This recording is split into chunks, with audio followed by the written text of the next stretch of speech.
Hi class, this is Lindsay Reynolds and this is my task tool matrix presentation for Education 547 Assistive Technology.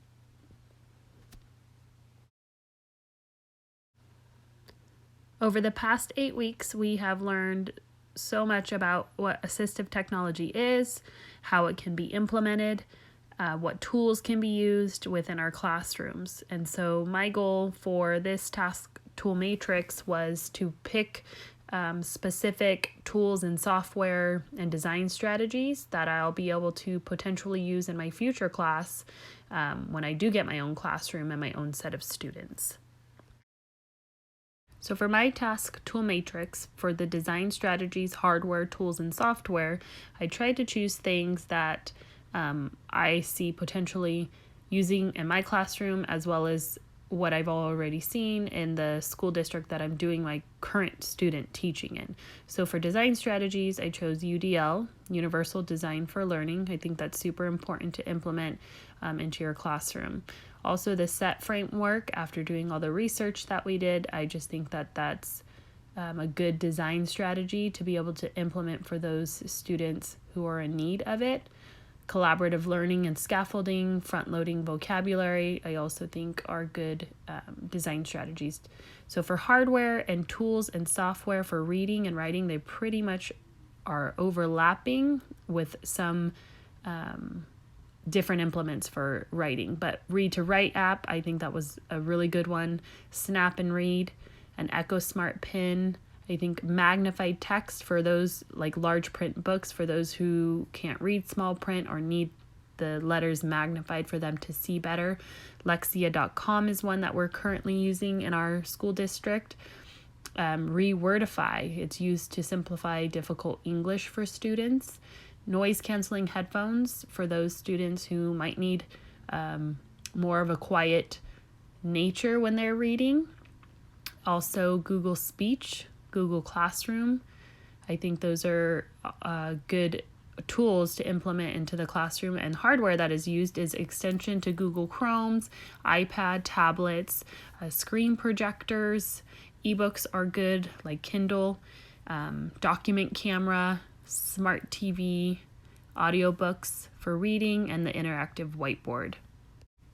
So some different writing tools and software that don't overlap with the reading ones that I really liked for students would be simple low-tech tools, graphic organizers, word banks, pencil grips. Those are all low-tech tools that are easily accessible, and most schools have or have access to getting them.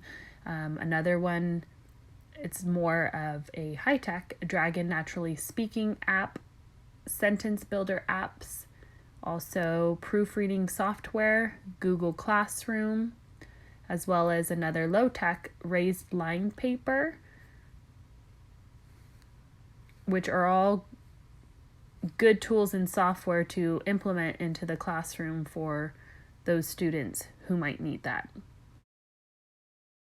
So for math, tools and software, some of them overlap again with some of the reading and writing, but easy accessible, low-tech tools, calculator, pencil grips again, manipulatives, more higher tech or mid-tech with using online programs, khanacademy.org, prodigy.com, Rewordify, Google Classroom again, BrainPop is a good one. Also Fast Math, and my students really like that I've worked with them on, and it's a fun game, is Kahoot.com.